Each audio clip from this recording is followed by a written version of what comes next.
Da, nu merge microfonul. Cumva reținut să-l pornesc.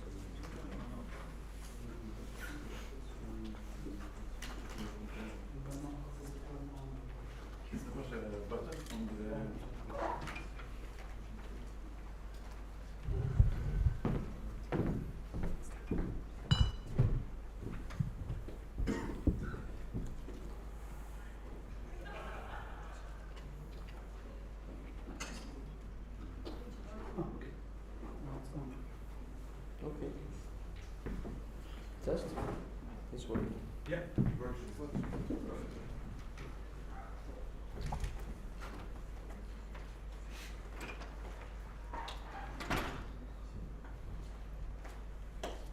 Okay, I think we can start. Hi everybody, my name is Ovidiu. I'm a project manager at Wayfare, and also I'm taking care of special operations like this one, like visiting the Guinness Brewery or whiskey distillery, so it's a very fun job to do. Okay, it's very nice to be here in Dublin, a city full of history, and I don't know if you knew that we are in the largest football stadium in Europe that is not hosting any football games. So that's very interesting. Wayfare is the largest independent company in Eastern Europe. We are located in Romania, Cluj, Transylvania, Dracula, you know, all that interesting things. We are providing OpenEdge progress, basically services for application partners, but also for the end customers. And today, my colleague, Iulian, basically is a product of our internship programs. And we'll present something very interesting related to a very, let's say, interesting topic with the GDPR. For sure, you received a lot of emails this year, and a lot of changes has to be done in your system or your customer systems. And yeah, that being said, let's leave the speaker to start his session. Thank you for the introduction. Hi everybody, my name is Iulian Baciu. It's my first time as a presenter at any kind of conference. I'm a little bit nervous, so please be patient with me. Okay, let's get started. In this session, I will present you a tool that will help us export anonymized data from the production database. The objective is to create consistent data for our developers, which can be loaded in their development and testing environments. But first, I would like to present myself to you. I'm a junior software developer at Wayfare, with 1 year of progress experience. That is a lot less than many of you may have, but my passion for programming guided me through 2 commercial projects, one of them being this one. Part of my hobbies is exploring nature, as I love to take a walk through the mountains and do other sports activities. As a person, I can describe myself as being curious and meticulous, traits that will help me do my job. Okay, this slide, it's not GDPR compliant, but get over it. And now, let's get back to the actual subject. Today I will tell you not too much about GDPR, more about the tool and its requirements, and after that, a quick demo will take place. What is GDPR, or General Data Protection Regulation? It's a European Union law that protects sensitive data from being processed. However, I think that by this time you already know what it is. And for sure you can remember that around 25th of May you started to receive emails from different service providers which were informing you that a new updated privacy policy is in place. GDPR was the culprit for all that spamming. And in the next moments I'll present you the tool. Not that one, but the anonymization tool. The whole purpose of this application is the fully or partially data export of the production database using customized anonymization and pseudonymization rules. The objective, as I already told you, is to create consistent data for our developers which can be loaded in their development and testing environments without exposing private data from clients. This tool allows performant parallel processing of different batches of tables from the database. And as an output, it gives manually written data and description files that have the same formats as those done with Progress data administration tools and can be loaded using those tools also. The tool has a framework architecture that can be extended and customized depending on the client's needs. It includes a util package that contains the validation, the error, and the log helper.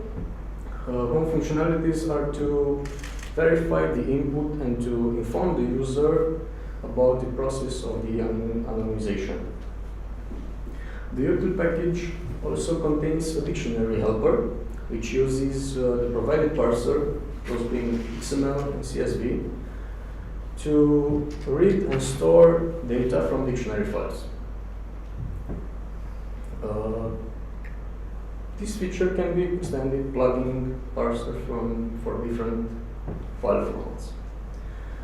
Besides util package, there are rule classes that provide anonymization algorithms, one rule for each prototype. This set can be also extended by implementing other rule types. The anonymization logic uses all those previously mentioned to accomplish the objective for which this tool has been designed. This tool can run on any machine that have an ABL virtual machine installed, but it has its requirements. You need to set up the propat in the source folder in the project. You need to configure a connection to the production database, because otherwise it doesn't have anything to anonymize. For the application to know how to process data, you must give it an XML configuration file. It will contain environment configurations, relations, rules, and anonymized field records, but I'll come back to this later. Also, you need to fill up dictionary files. If you want that the data, which will replace the original information, to be randomly picked from a collection of values of the same type. The last thing you need is to add the rand to as a startup parameter. As an advantage of this tool is that it doesn't own a database, so it's fully portable. All the information it needs is provided in the configuration XML and is loaded into a dataset. The anonymization process. This is the part where the web breaks down. The anonymization process starts by reading and loading configuration XML into its own dataset, and the logging string is then created.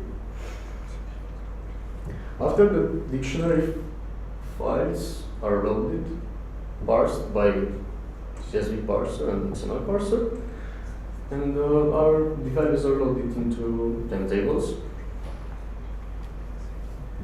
The next step is to validate the configuration file.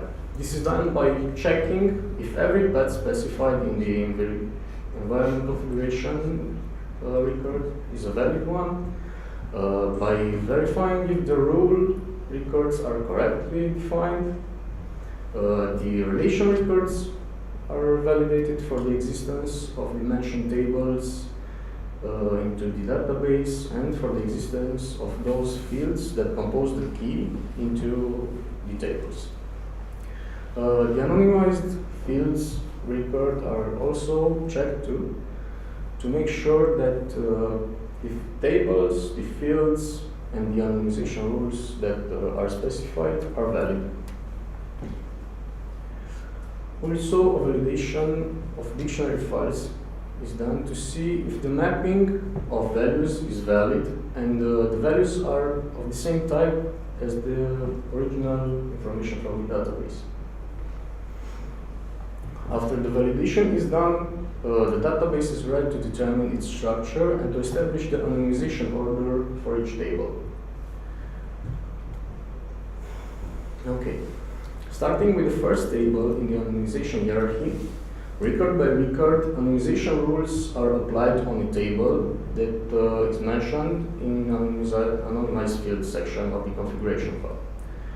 To maintain the relation between tables, the initial values of key fields are stored alongside the anonymized values and used afterwards in the process.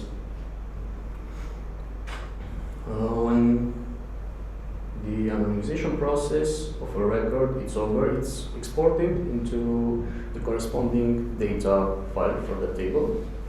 And after the process is entirely done for a table, the tool also exports the description file for the table and steps over to the next one in the anonymization hierarchy.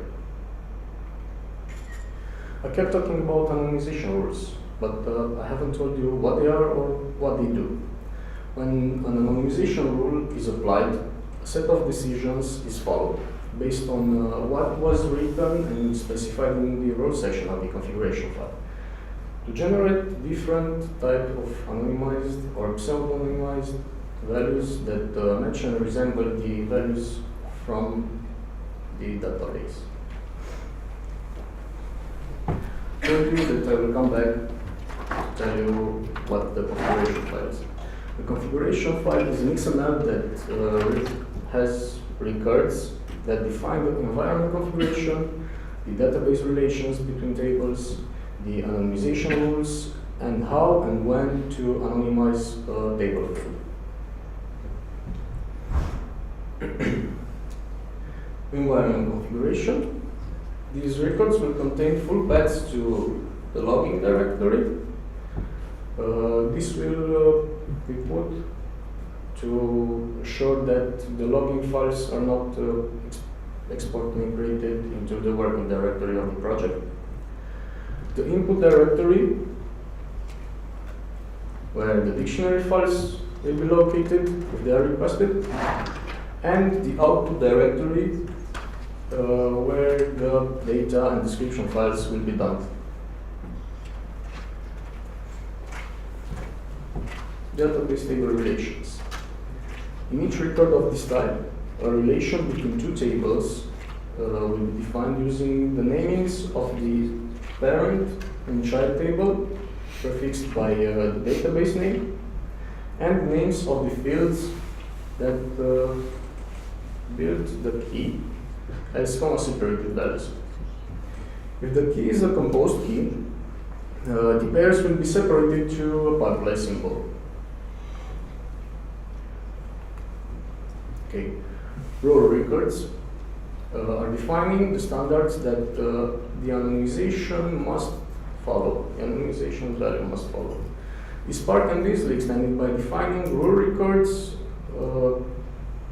using rule types that are already implemented in the tool and juggling with the rest of the attributes, or by implementing a new rule class, which can be easily plugged in the application structure. This example defines a rule of type random that will return a value of data type date that will vary between those two range limits. Also, a rule can be defined to return multiple values as in this example. This is also a random value, but this time the values are picked from the postal code Netherlands dictionary file. The picked values are representing what's between the source fields tags and will be mapped to the corresponding table fields. Source field type, this part, indicates how the value from the dictionary will be stored. Value means that the information will be kept as it is. Range means that a value among those limits will be chosen.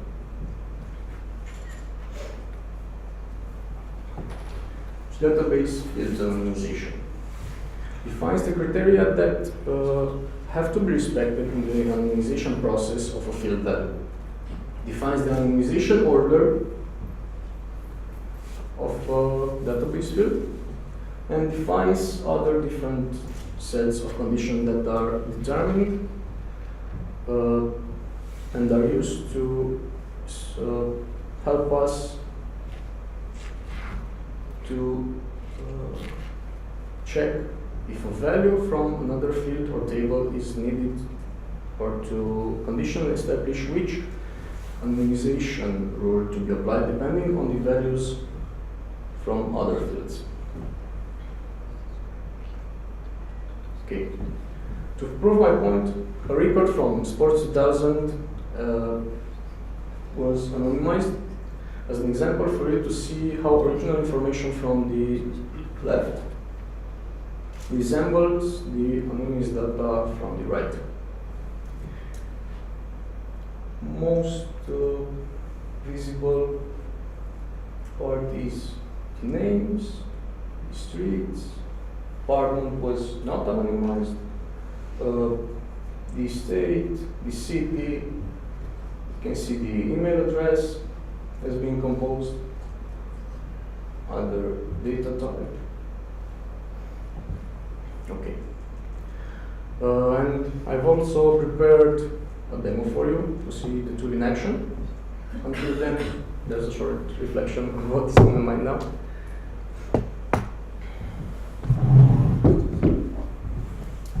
Okay.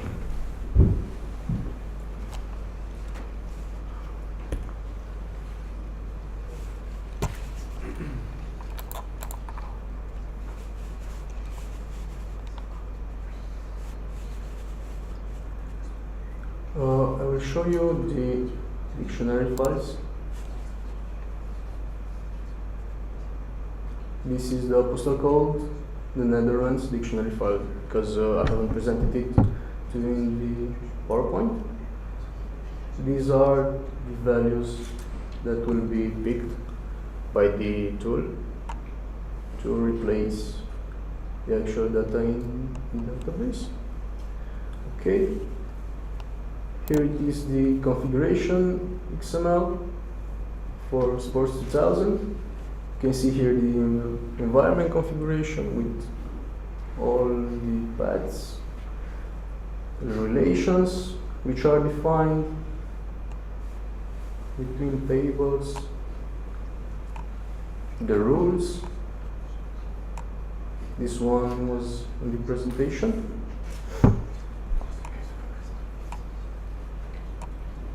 This one is a rule of type random, which we choose from an enum, which is specified here.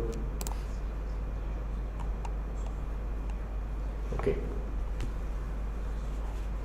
Let me show you the tool.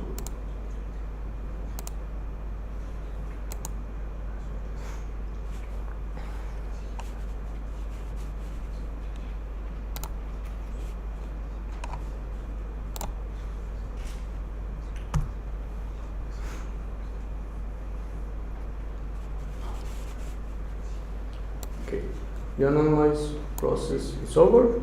It's very fast. I also get a message that will tell me where the logging file is written to check if some errors or warnings are in there and why the anonymization process has stopped is the case. Now you can see here is the original information from Sports 2000 employee table. I've exported it for you. And here you can see how the values were anonymized by the tool. Well, the example was on a set of a minimal number of records. We tested it on a production database, I think of 2000 gigabytes, and it ran in 4 hours, something like that.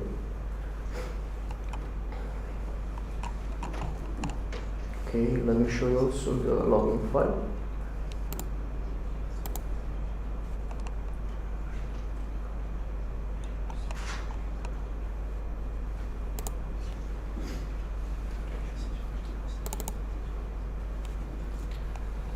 Here, if you read it, you can see that every part and every step that the anonymization tool is doing, it's tracked and it's outputted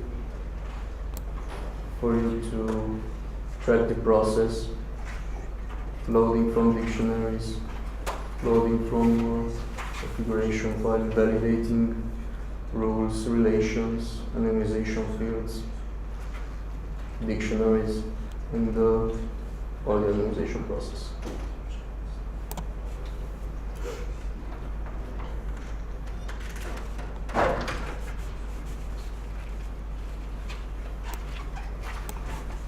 Okay.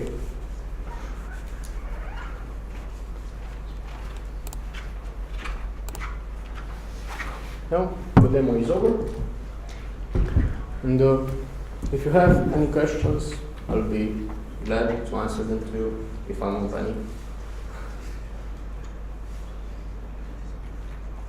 No? I was wondering about the database description file where you define the dependencies between tables, relations. Yeah. What is the reason that you need to have those? Is it because if you change the key field, then you have to change it in the other tables as well? Yeah, Okay. that's the reason. Any other question? What is the performance of the application? What are you capable of handling? Yeah, I've already told that. We tested it on a production database of 200 gigabytes and it ran into 4 hours. And you have seen on 100 records of Sports 2000, it ran in like 1 or 2 seconds. And was that single threaded or multi-threaded that you? It was a single threaded. Single threaded. Yeah. 200. Okay, the tool can be started on more sessions for different batches of tables.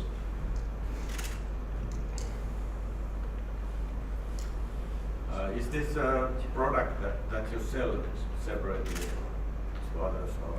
Yeah. But for this, I think you may talk with our managers, not with me. You can come to our booth and we can discuss about it. So basically it was like a project that we already did for one of our customers. So yeah, we can discuss.